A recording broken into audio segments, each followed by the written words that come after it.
क्या क्या? Congruency of triangles, properties of triangles or inequalities of triangles, right? So we have covered congruency of triangles and property of triangles as well, okay?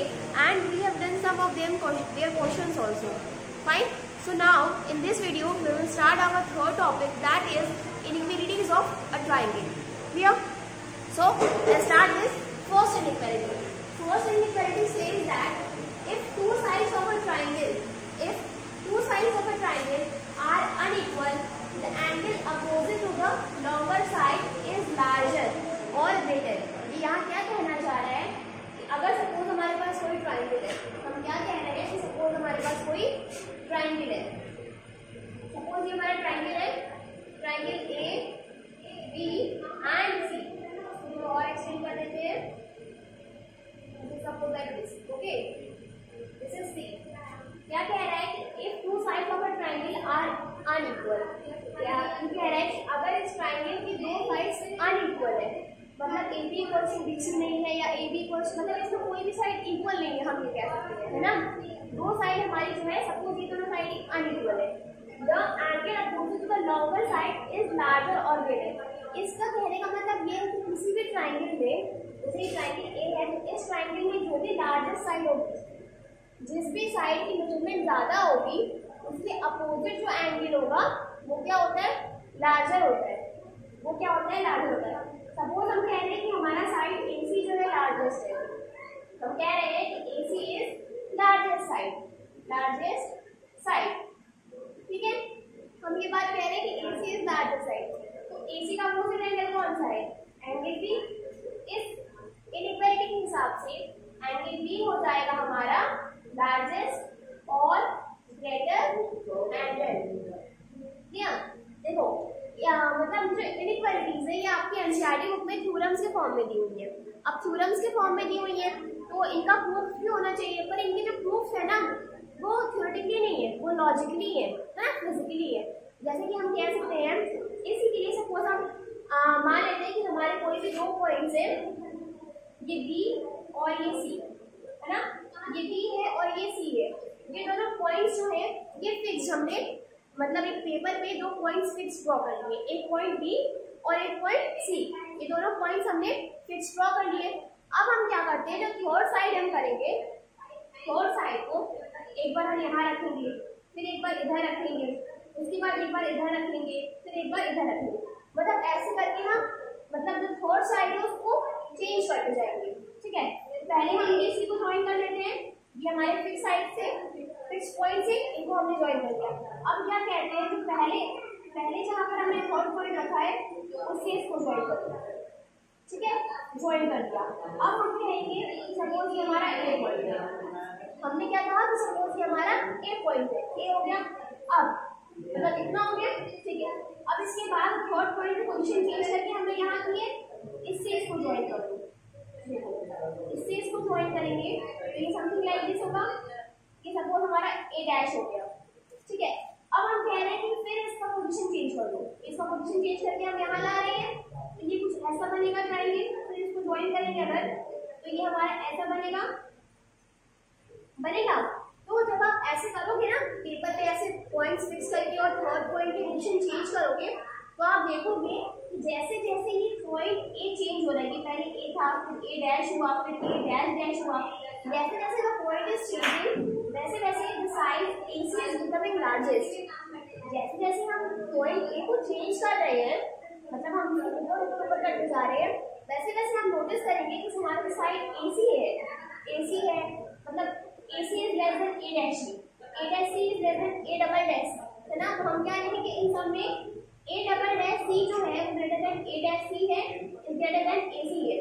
इससे हमें ये पता चला, और हम ये भी नोटिस करेंगे कि जैसे जैसे हमारा एंगल B है वो भी बढ़ता जाएगा, मतलब AC पे जो एंगल B होगा वो बड़ा होगा A डैश C पे एंगल B जो होगा वो उससे भी, जब हम A डबल डैश C की बात करेंगे, A डबल डैश C की, वो जो एंगल B होगा वो सबसे बड़ा होगा। अगर हम इन तीनों को कंपैरिजन करें, इन तीनों से अगर हम कंपैरिजन करें, एंगल B जो होगा वो इज ग्रेटर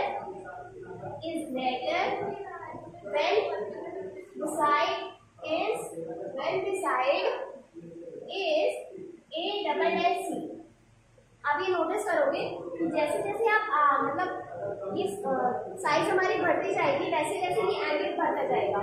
इससे हम क्या कह सकते हैं कि जो साइड हमारी लार्जेस्ट हो रही है उसके अपोजिट जो एंगल हो रहा है वो भी लार्जेस्ट है, कह सकते हैं हम इससे, है ना। इसी तरह हम किसी भी ट्राइंगल में ये कह सकते हैं कोई भी हमारा ट्राइंगल है उस ट्राइंगल की जो लार्जेस्ट साइड होगी उसका जो अपोजिट एंगल होगा हमारा वो लार्जेस्ट एंगल होगा। अब देखो जैसे हमने हमारी प्रॉपर्टी से पढ़ा था कोई भी एक ट्राइंगल है, अगर कोई भी हमारा ट्राइंगल है सपोज PQR, ठीक है, ये हमारा ट्राइंगल है ना। हमने पढ़ा था कि अगर इस ट्राइंगल में दो साइड इक्वल होती है, सपोज हम कह रहे हैं कि PQ इक्वल टू PR है, इनका जो अपोजिट एंगल होगा यानी कि PQ का अपोजिट एंगल R और PR का अपोजिट एंगल Q, तो प्रॉपर्टी के हिसाब से एंगल Q भी एंगल R का होगा। हम क्या कह रहे हैं कि अगर हमने पढ़ा था कि PQ इक्वल टू PR है, इससे हम कह सकते हैं कि angle R equal to angle Q होगा, क्योंकि PQ का अपोजिट एंगल R है और PR का अपोजिट एंगल Q है, ये हम पढ़ चुके हैं। अब इसी से हम कह रहे हैं कि देखो हमने यहाँ पर कहा था कि ये दोनों साइड इक्वल है, तो ये दोनों साइड इक्वल है, तो ये दोनों एंगल भी इक्वल हो गए। अब अगर हम यही बात कहें मतलब जो साइड PR है, अब अगर हम कहें कि हमारा जो साइड PR है वो ग्रेटर हो रहा है PQ से, हम ये बात कह रहे हैं कि हमारा जो साइड PR है वो ग्रेटर है PQ। पहले हम क्या कह रहे थे कि दोनों इक्वल था, दोनों एंगल्स भी हमारे इक्वल हो गए। अब हम कह रहे हैं कि PR है वो PQ से बड़ा है, ठीक है, हम कह रहे हैं कि PR जो है वो PQ से बड़ा है, तो हम लिख सकते हैं कि PR के अपोजिट एंगल क्या है, एंगल Q जो है वो एंगल R से बड़ा हो जाएगा। क्यों? क्योंकि PR का अपोजिट साइड एंगल Q है और PQ के अपोजिट एंगल R है। जैसे हमने कहा था कि दो साइड इक्वल होते हैं तो अपोजिट एंगल्स भी इक्वल होते हैं, वैसे अगर कोई साइड बड़ा होता है उसका अपोजिट एंगल भी बड़ा होता है। क्लियर? हमने यहाँ पर समझ लिया। आई होप सबको समझ में आ गया होगा। कोई भी डाउट हो तो आप कमेंट बॉक्स में कमेंट करके क्लियर कर सकते हैं। क्लियर? तो आई होप आप सबको फर्स्ट इनइक्वालिटी ऑफ ट्रायंगल समझ में आ गई होगी।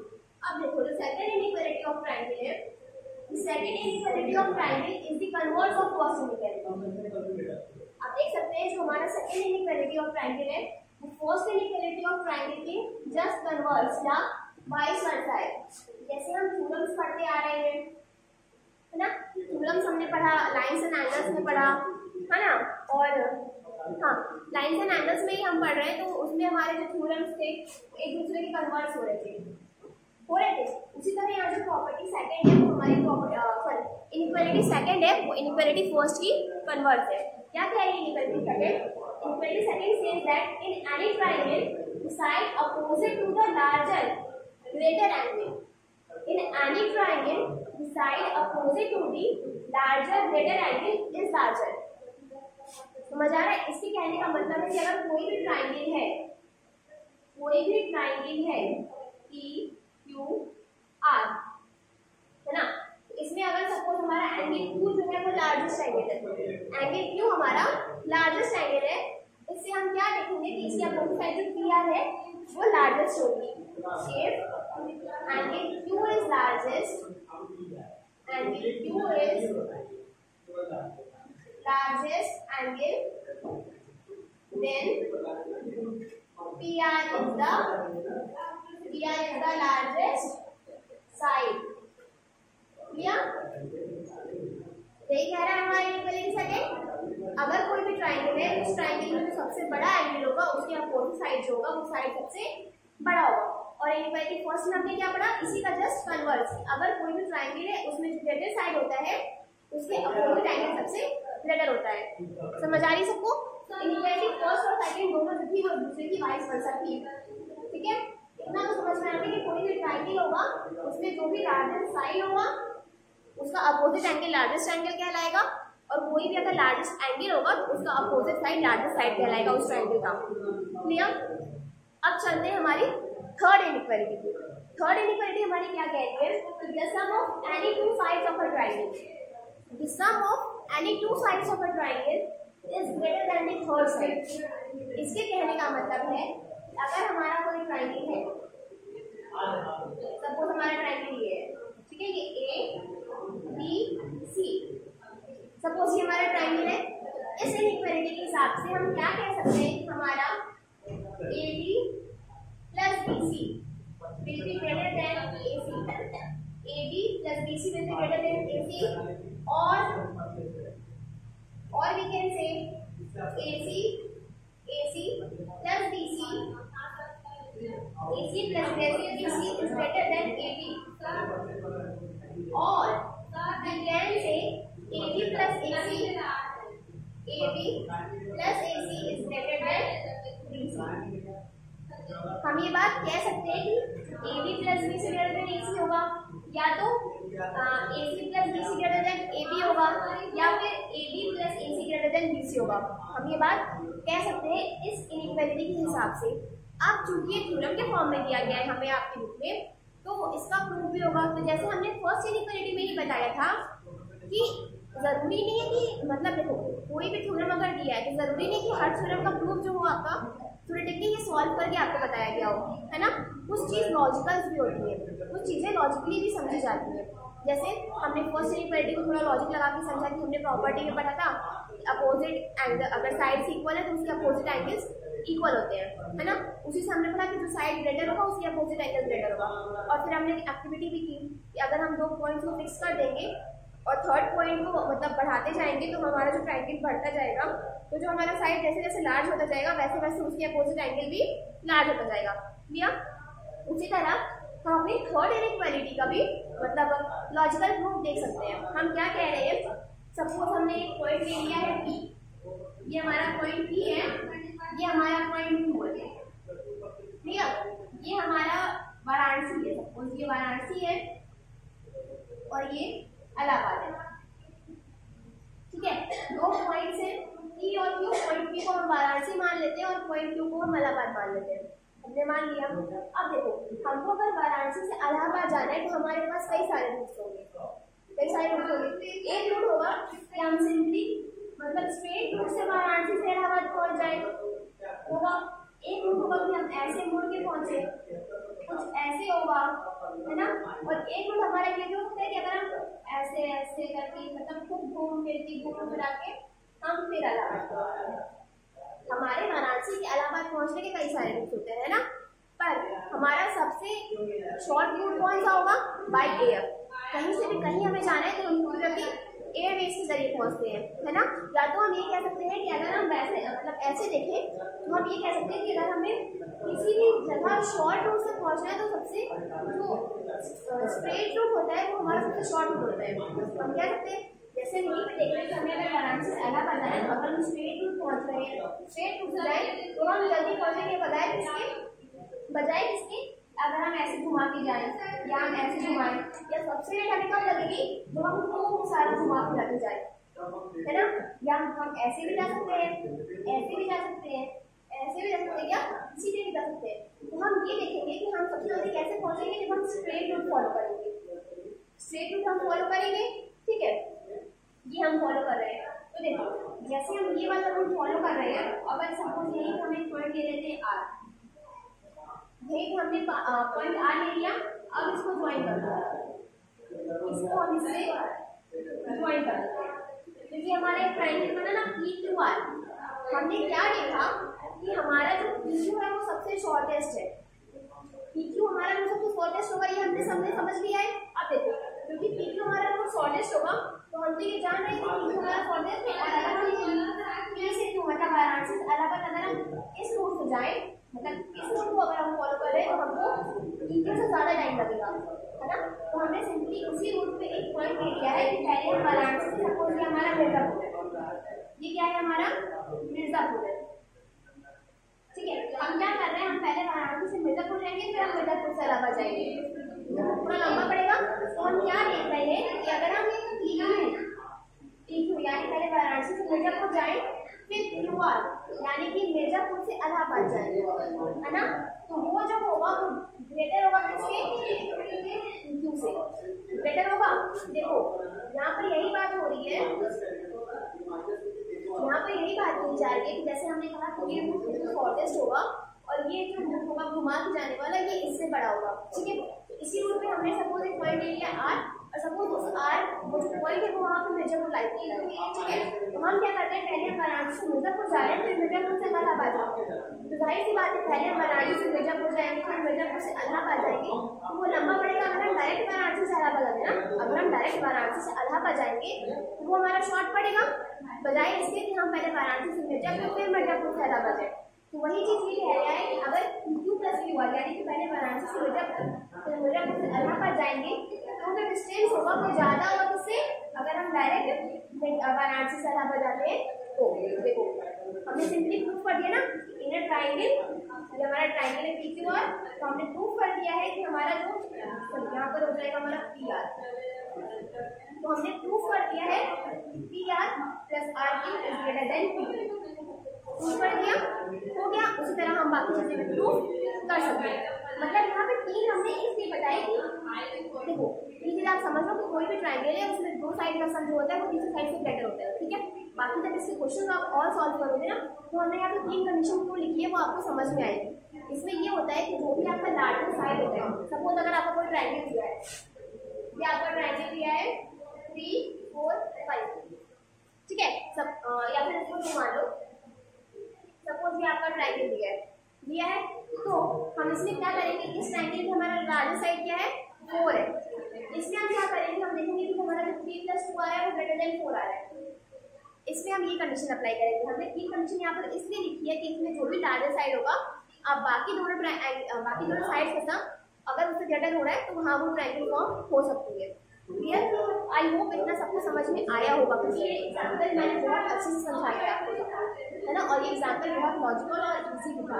उसी तरह देखो जैसे हमने इतनी बात समझाई है, इतनी बात हम समझ चुके हैं, ठीक है, आप सबको इतनी बात समझ में आ गई है। अब इसी से एक बात और देखते हैं, इसी से एक बात और देखते हैं।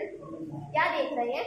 सपोज हमारा जो वाराणसी था ये पॉइंट भी था, पॉइंट भी है, ये हमारा क्यों है, ये क्या है, इलाहाबाद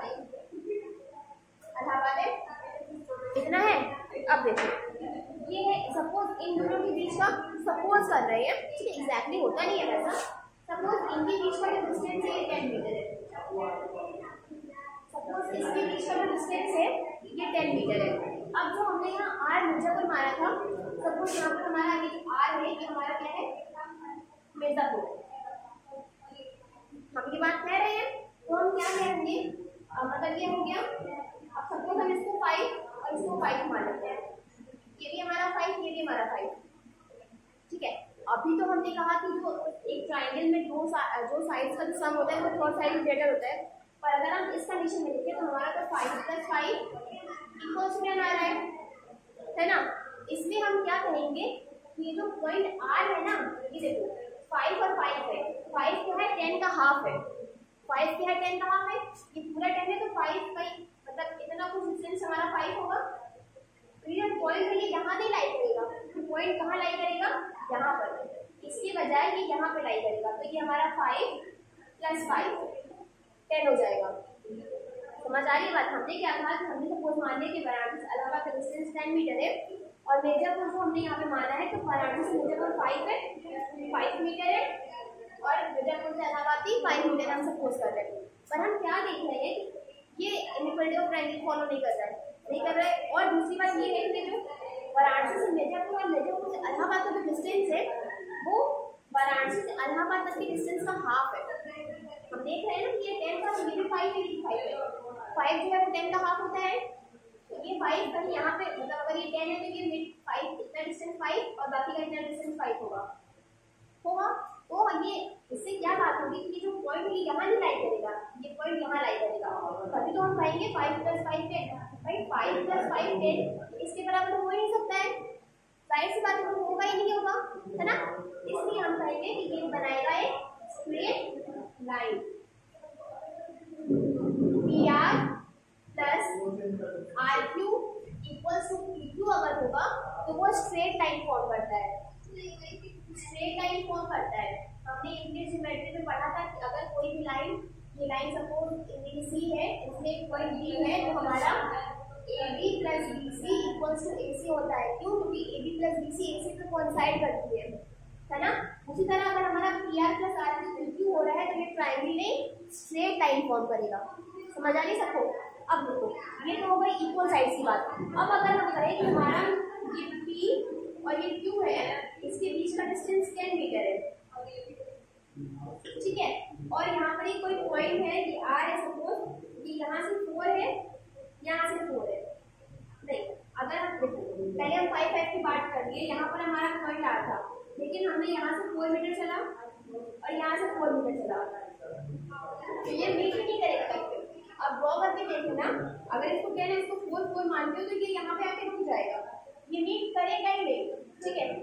अगर दो साइड का सम थर्ड एंगल से छोटा होगा, दो साइड्स का सम थर्ड एंगल से छोटा होगा, इन दोनों साइड्स का जो सम है ये थर्ड एंगल से छोटा है, थर्ड एंगल से छोटा है, तो ये ट्रायंगल नहीं फॉर्म करेगा, ये ओपन फिगर फॉर्म करेगा। देखो ये ओपन फिगर फॉर्म करेगा तो मुझे कहीं मीट ही नहीं करेगा जाकर, तो सिर्फ एक ही कंडीशन ट्रायंगल में फॉलो होगी कि जब दो साइड्स का सम हमारा तीसरे साइड से बड़ा होगा तो वो ट्रायंगल फॉर्म करेगा। देखो एक हमने कंडीशन देखी थी कि अगर हम 3 + 2 कर रहे हैं तो वो ग्रेटर देन 4 होगा, अगर हम 4 + 2 करेंगे तो वो भी ग्रेटर देन 3 होगा, अगर हम 4 + 3 करेंगे तो वो भी ग्रेटर देन 2 होगा।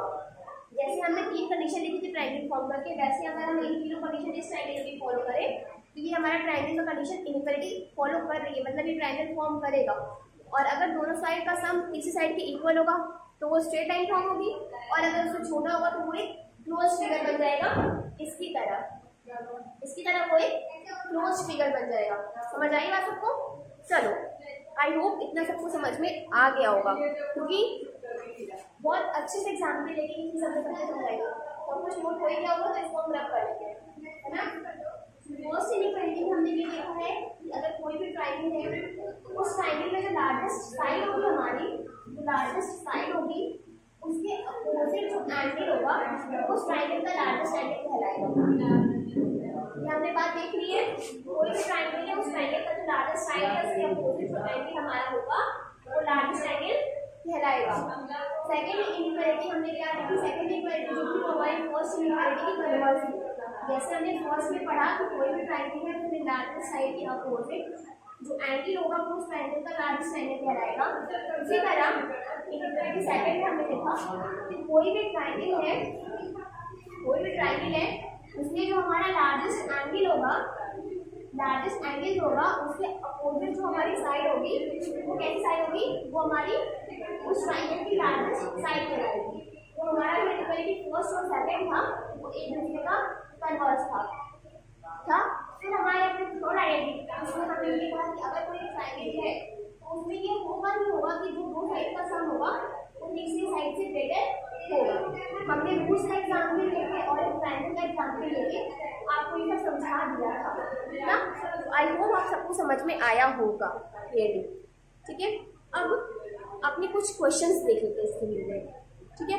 हम कुछ क्वेश्चन देख लेते हैं। सपोज हमारा फर्स्ट क्वेश्चन है in figure PF equals to PR। एक फिगर है जिसमें PF इक्वल्स टू PR है, तो हमें शो करना है show that PS is greater then five. और हमारा जो फिगर है वो ये है, ये हमारा ट्रायंगल है, दिख रहा है, ये P है, ये S, ये R और ये हमारा Q है, दिख रहा है सबको। तो क्वेश्चन क्या कह रहा है कि हमारा फिगर में PS इक्वल्स टू PR दिया है, फिगर में हमें PS इक्वल्स टू PR दिया है, हमें शो करना है कि जो PS है वो ग्रेटर देन PQ है, ठीक है, ये हमें शो करना है। तो देखो हमारा PS इक्वल्स टू PR है, यानी कि इससे हमें क्या मिल जाएगा कि हमारा जो एंगल S होगा वो एंगल R के इक्वल होगा, angle opposite to equal sides, angle opposite to equal sides है। हम देख रहे हैं कि हमारा एंगल S जो है वो एंगल R के इक्वल होगा। अब देखो, अब अगर हम बात करें एंगल PQR की, तो एंगल PQR जो हमारा है वो angle PSQ plus angle SPQ के इक्वल होगा। कैसे होगा? एक्सटीरियर एंगल प्रॉपर्टी से,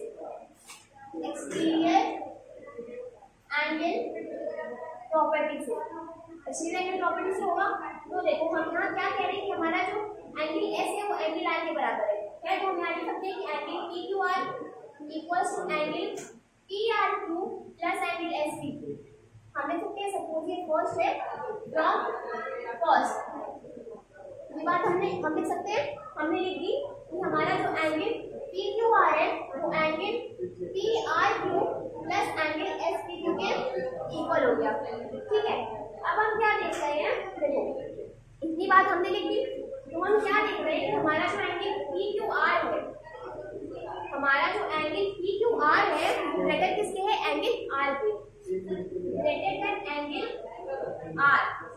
क्यों एंगल आर, मतलब कि angle P R Q, angle P R Q क्यों है, क्योंकि हम एंगल पी क्यू आर को लिख सकते हैं, नहीं देखो इसलिए बड़ा है क्योंकि जो एंगल पी क्यू आर है वो P R Q plus S P Q का सम है, जो एंगल पी क्यू आर है वो P R Q plus S P Q का सम है, तो जाहिर सी बात है कि हमारा जो एंगल पी क्यू आर होगा वो पी आर क्यू से बड़ा होगा, है ना।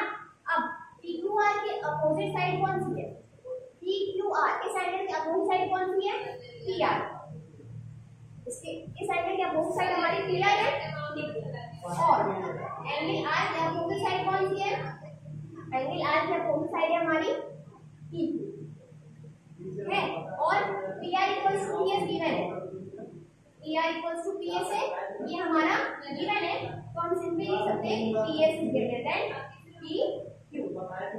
ये हमें प्रूफ करना था और हमने प्रूफ कर दिया। समझ में आ रही है सबको, देखो कितना इजी प्रूफ किया हमने, है ना। बस एंगल्स को देखा कि कौन सा एंगल किसके इक्वल जा रहा है उसके हिसाब से हम प्रूफ कर दिए। तो आई होप ये क्वेश्चन सबको समझ में आ गया होगा। तो गाइस इस वीडियो में हम इतना ही डिस्कस करेंगे, अगली वीडियो में हम कुछ और क्वेश्चन देखेंगे इससे रिलेटेड। ठीक है, अभी के लिए इतना ही, थैंक यू।